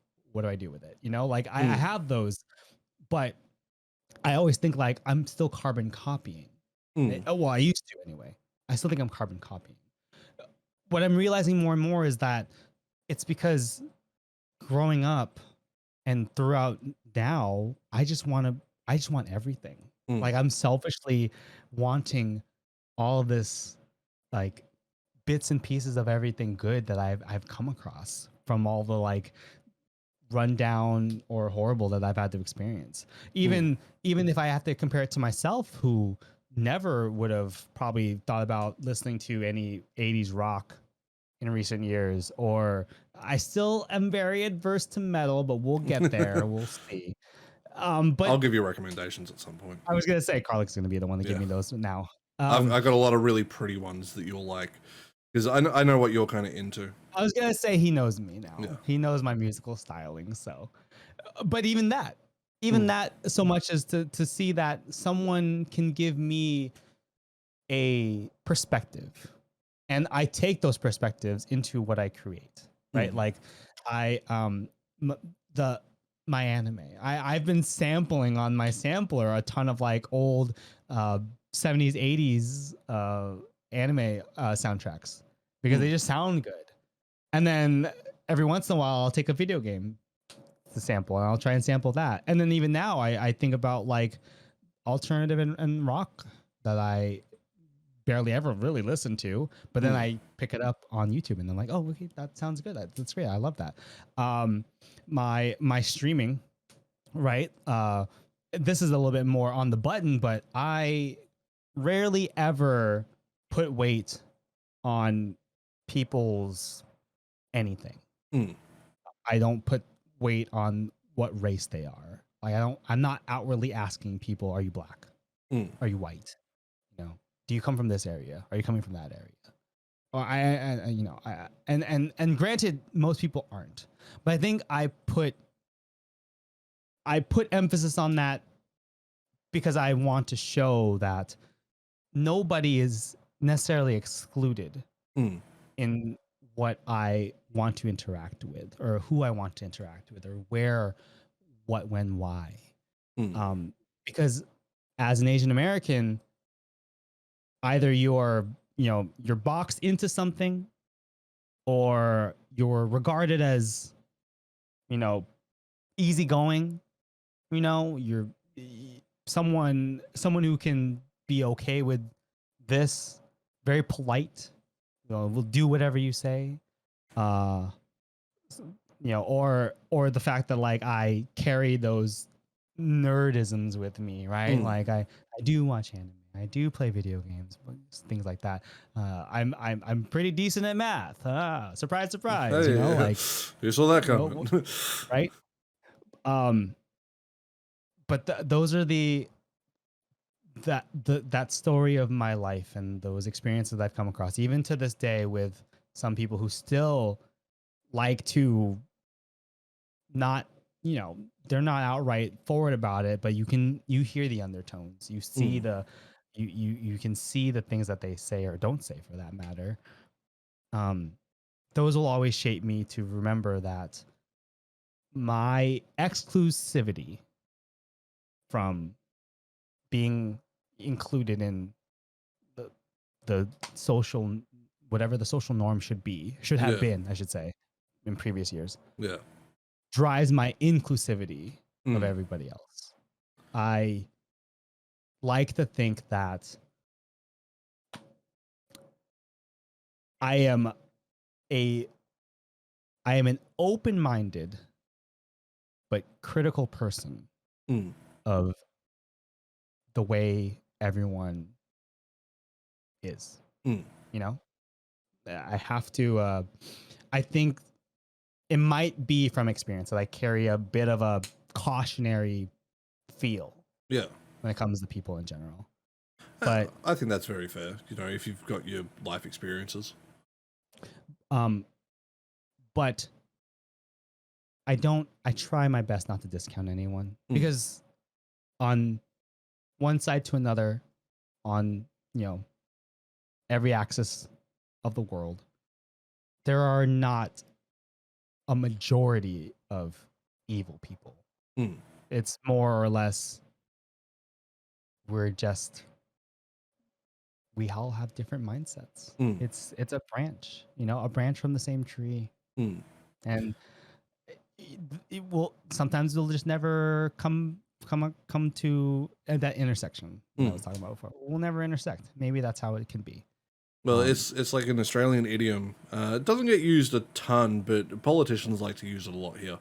But we usually say a fair shake, right? Like everyone should have a chance. It's like, yeah, you might be cautious if you've had a bad experience with a certain individual or a certain group of individuals, whether it be good, bad, or whatever. You're going to, as a human, have a predisposed thought process that's going to come with that. And as you said, you know, you learn to go, okay, yeah, I might have that thought process. Let's push it to the side and try to break that barrier that's there. But one thing I'd say, and this is technically now the second last question because it's a really quick one. How you said, you know, you were, especially with music, you know, like learning to want everything, you know, and just in general, like you say, yeah, selfishly, I want everything. But to me, it sounds, and you can tell me, do you see it as well as being hey, I'm finally at a point in my life where, you know, I don't have these stigmas necessarily thrown at me as much, even though they're still going to be there to some extent, where it's I am finding my voice and I have found an outlet for where I can speak. 120%. I agree. That's exactly the kind of, and I will at 35, almost 36. I'll always feel like we could be doing more, but in comparison, especially in the way you put it, yeah, definitely. The fact that I can openly meet someone and be like, "Hey, my name is Frantseeee. I play video games and I watch anime. What do you do?" You know? And their instant response isn't, "What's anime? Ew, what is that?" Yeah. Or like, "Why do you watch that stuff?" You know? The instant response is typically a gesture in kind of like, "Hi, I'm Karlec. I read manga and I like to play my guitar." You know? It's like that's the kind of thing that I feel like is advancement. And it doesn't have to be advancement by those specific individuals.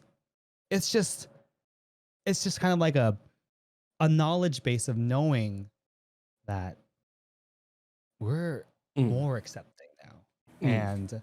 And that just opens up more doors. We're not closing anything basically. We're just opening up more. So sort of to also just make sure I round out the answer, but yeah, everything about what I get to do now is rooted in the fact that everything that I do love and everybody I do love is way more accepted. Everything is becoming, albeit in some areas slower than what I would like, but we are, or at least for the majority of those who want this, we are pushing it forward, and I love that. And it helps me because then, you know, that stigma, I can't forget it, but I can, like you said, I can put that thought process aside. It's not too difficult anymore, you know. Like I'm not afraid, right?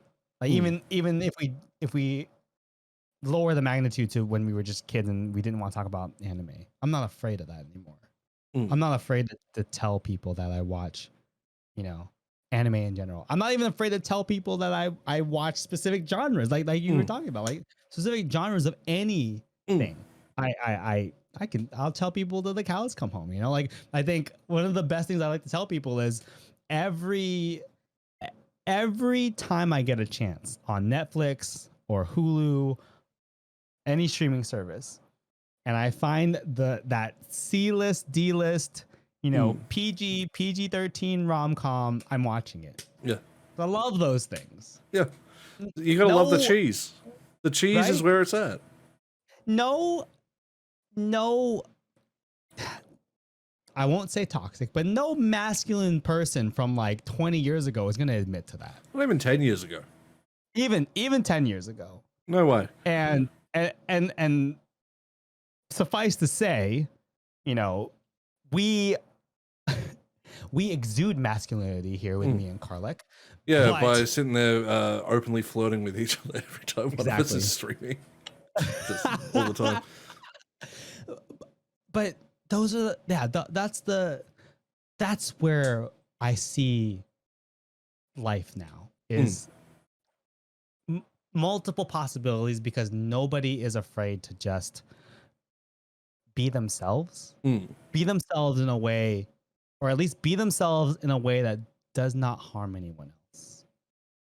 I think I add that caveat because I know and I fear that telling people to be what they would like to be invites too much. It does.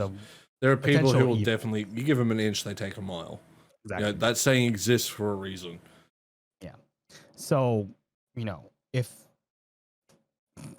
you can somehow prove that our enjoyment of Japanese culture without appropriation is harming someone, then, you know, by all means. But that does not allow hypothetical person to enjoy violence to a large degree. You know, or and whether that's physical, mental, verbal. You know, there's many different forms, right? There's one thing a lot of people forget. Even there's like, oh yeah, they're behind a keyboard, and Clint said this, right? It's like, yes, when it's behind a keyboard, it's really easy to just talk shit. Just talk shit. You know, and it's like, because there's like, you're not saying it to someone's face, because you say that to someone's face, right? What's going to happen? They're going to smack you, right? Right. Or even without any kind of physical altercation, you deal with the ramification of outwardly saying that in a space that you can't escape from. It's just going to come straight back at you. Yeah. You know, and like there are people who don't like conflict who will just walk away, but that in of itself shows, hey, look, I'm not going to put up with your bullshit. I'm out of here. Yeah. You know, because like I'm a big fan of many cultures around the world. As I said, I love Australia. I love our very laid back, don't give a shit attitude at the same time. So do I, actually. A lot of people do, because they're like, what's it like there? I'm like, dude, no one cares. You know, Christmas, we go to the beach. Like, no one gives a shit. You know, it's all about having a good time.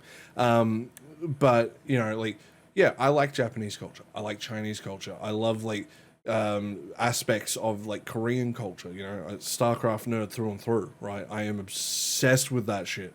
Right, I love like Finnish culture. I love the fact that they don't talk to each other. I'm like, that is my heaven. You don't fucking interact with one another. You know, I like Norway. I like Germany. I like France.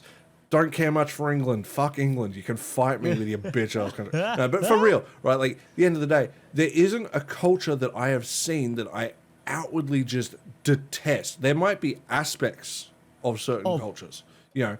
But there's aspects of your own culture you're going to detest when you really think about it, right? And, you know, you have to find your voice as a person to stand for what you believe in. And it doesn't, look, at the end of the day, you can be right-leaning, you can be left-leaning. It doesn't fucking matter. If you are not causing harm to another person, especially in America, you know, with how divisive things are, feel free to have a happy, healthy conversation. Don't go in with a prejudice going, it has to be my way or the highway. Be open-minded.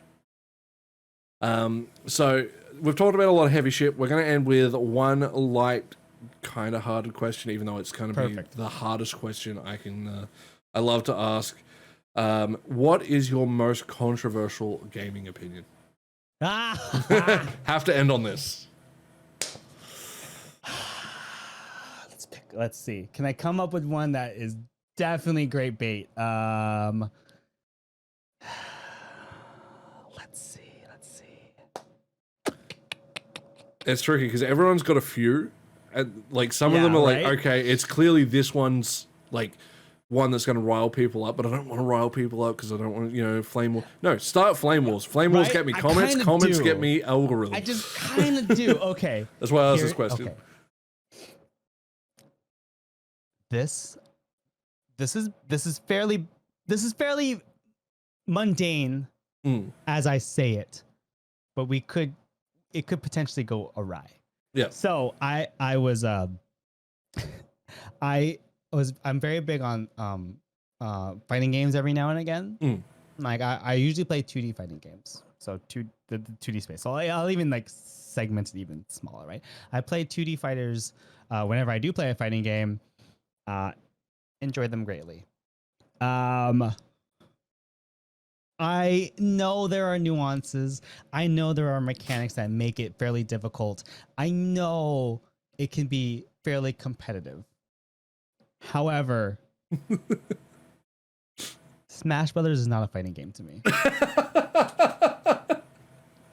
Get roasted. Super Smash Brothers is not a fighting game. It is a party game. Yeah, I actually agree, and I know there are people out there who are going to be like, but is this a fighting game? But yeah, fuck off, mate. You want a fighting game? Play your fucking Guilty Gear. Play your fucking right? Street Fighter. Play your Mortal Kombats. It's like, oh well, they're 2D as well. It's like, yeah, and they're 1v1 combat where it's actual mechanics, not hit this button. And the only other mechanic we have is you hit this other button for a special version of an attack. Sorry. And it's not balanced. It's not made to be a 1v1 fighting game. You could argue Melee. Like, Melee, sure, I can understand. Melee, was probably the pinnacle of what it could, in our opinion, what could have been a fighting game. Yeah. That's the closest they got. Yeah. But I will never see it. One, again, the mechanics of the game just do not lend itself to being like a fighting game, in my opinion. Where's the combos? There's no combos. Like, and just the fact that like one of the ways to competitively play the game is not even an actual mechanic. Like short jumps and short hops, that was never. No one can say that was intended by Nintendo. It wasn't. No one. I watched a documentary on the history of Smash in the fighting game community, and it was a glitch in the original 64 or some shit. See? And it just became a thing. And I think eventually Nintendo's like, oh, people like this, so we'll bring it in. Bring it in. But it really on a 1v1 at the highest level, they kick the shit out of me, but I don't play the fucking game like 1v1. I play party, with 8 people. You get 8 people, best in the world versus some of the just average Joes with items. None of this no items bullshit. Yeah. The people who don't who aren't the best in the world will get some kills. It's gonna happen. It's a party game. That's what it's designed for. That's what it's balanced for. Great that you pointed out too, right? Like the only way you made Smash, made Smash competitive is by changing all the rules that made Smash Super Smash Brothers. It's like items. It's like people who play Pokemon, right? They're like, hey, how can we make Pokemon interesting? Oh, we have to make it a Nuzlocke. We have to make it a randomizer. We have to do all this. Look, I'm guilty of it. I've done it for fun as well. But you're bringing in arbitrary rules to make it something more than it is. Yeah. Right? It's like, you can argue once you bring in all those extra rules, sure, you can have the discussion that it's a fighting game, but you have to bring in so many fucking rules that it's like, okay, this isn't Smash anymore. It's not what it was meant to be. Right? Like, it just, through and through, no matter what, it was never intended as a fighting game. I don't think it'll ever be intended to be a fighting game. Fighting genre? Fighting because the gameplay involves pitting people against each other? Sure, it's an action platformer. Game. Action platformer is how I would describe it. It's not that game. It's just not. And because as I said, you get enough, you get a decent player, like that one person in a friend group, and I am that one friend in a friend group that plays fighting games just a little too much, that I am infinitely better than my mates. But you put me in a tournament, I'm going to get the shit kicked out of me. Like, it's just going to happen. But if I did that with Smash, and I go to a tournament against best players in the world, I'm going to get a hit in. Yeah, right? You put me up against, like, Sonic Fox in Mortal Kombat, I'm not fucking touching him. Right? Like, I'm not going to land a hit. That motherfucker will cream me before I even hit one button. Smash is not designed to be a fighting game. No. You know, you can bring in all the arbitrary rules, but it just ain't that. Yep. So you, the internet, suck a dick.